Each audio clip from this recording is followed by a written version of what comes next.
સુરતમાં mock drill યોજાય તે પહેલા જનજાગૃતિ રેલીનું આયોજન કરવામાં આવ્યું હતું। ધારાસભ્ય પુણેશ મોદી સહિત નાગરિકો આ રેલીમાં જોડાયા હતા। ગુજરાતના 18 જિલ્લાઓમાં બ્લેકઆઉટ અને સાયરનથી ગુંજી ઉઠશે અને પ્રાઇમ આર્કેડથી આ રેલી શરૂ થઈ પાલનપુર પાટિયા શાક માર્કેટ તરફ જશે અને રાજ્યના 18 જિલ્લાઓમાં મોક ડ્રીલ યોજાશે। સુરતમાં મોક ડ્રીલ યોજાય તે પહેલા જનજાગૃતિ રેલીનું આયોજન કરવામાં આવ્યું હતું। ધારાસભ્ય પુણેશ મોદી સહિત નાગરિકો રેલીમાં જોડાયા। ગુજરાતમાં 18 જિલ્લામાં બ્લેકડાઉન અને સાયરનથી ગુંજી ઉઠશે।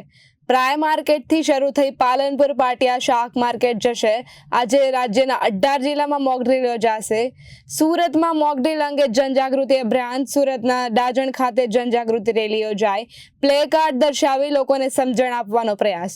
જે રીતે આતંકવાદીઓની સામેનું ઓપરેશન સિંદૂર શરૂ કરાયું છે અને જે રીતે દેશભરમાં લોકોની અને ખાસ કરીને જે સેના ઉપર ગર્વ હોય છે, ત્યારે અહીં સુરતમાં જે પ્રમાણે ખુશી જોવા મળી રહી છે, કારણ કે ઓપરેશન જે સિંદૂર નામનું શરૂ થયું। ત્યારે આપણે ધારાસભ્ય પુણેશભાઈ સાથે વાત કરીશું। પુણેશભાઈ, શું કહેશો, સરકાર દ્વારા જે ઓપરેશન સિંદૂર શરૂ થયું છે સુરતમાં કેવા પ્રકારનું?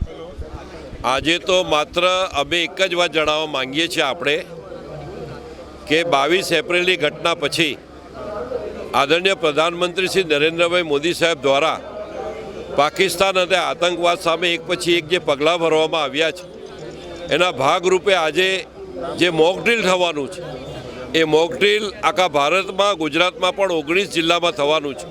સુરત મહાનગરમાં પણ આ મોક ડ્રીલ સાંજે 4 વાગે થાય પહેલાં લોકોમાં જનજાગૃતિ આવે, લોકોમાં કોઈ પ્રકારની અફવા ન ફેલાય, લોકો ગેરમાર્ગે ન દોરાય, લોકોમાં કોઈ ડરનો માહોલ પેદા ન થાય અને લોકો સાવધાન રહે, સતર્ક રહે, એના માટે મોક ડ્રીલનું આયોજન છે।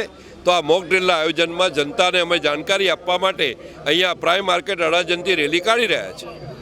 બિલકુલ, આપણે પૂર્વ મેયર સાથે પણ વાત કરીશું। શું કહેશો, જે રીતે દેશભરમાં આતંકવાદીઓ વિરુદ્ધ રોષ હતો અને હવે એક અલગ પ્રકારનો માહોલ જોવા મળી રહ્યો?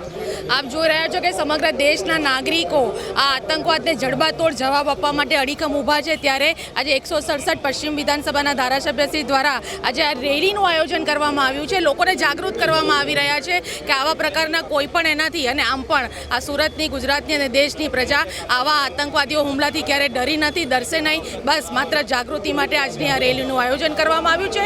સમગ્ર ભારત દેશ અને સમગ્ર નાગરિકો આની સાથે જોડાયા છે। બિલકુલ, આપણે વાત કરીશું। શું કહેશો, ભારતીય સેના ઉપર કયા પ્રકારનું ગર્વ ગણી શકાય?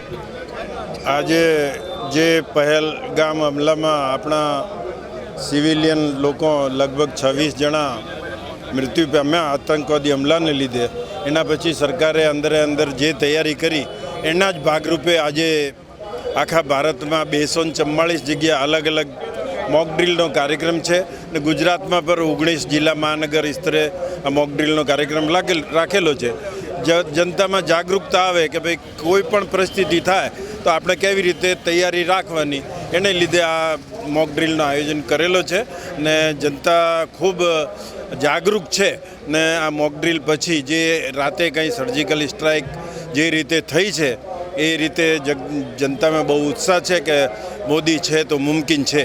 આ વાત સાચી સાબિત થાય। જે રીતે જોઈ શકાય છે કે અહીં જે જનજાગૃતિ માટેનું એક આખું કાર્યક્રમ છે તે કાઢવામાં આવ્યું છે અને લોકોમાં જાગૃતતા, ખાસ કરીને જે રીતે અવેરનેસ આવે તે પ્રકારેનું આખું મોક ડ્રીલને લઈને જે પ્રમાણે સાયરન વાગે ત્યારે તમામ લોકોએ ડરવાની જરૂર નથી, પરંતુ સાવધાની રાખી અને જે પ્રમાણે સરકારની ગાઈડલાઇન્સ હોય તેનું પાલન કરવા માટેનું એક આખું મુહિમ છે તે ચલાવવામાં આવી રહી છે। જેમાં ધારાસભ્ય પુણેશભાઈ મોદી હોય, પૂર્વ મેયર હેમાલી બોઘાવાલા છે, કિશોર બિંદુલ સહિતના ભાજપના જે રાજકીય અગ્રણીઓ છે તેમાં અત્યારે ઉત્સાહ જોવા મળી રહ્યો। સહયોગી રવિ સાથે અરવિંદ રાઠોડ, જનાદેશ ન્યૂઝ, સુરત।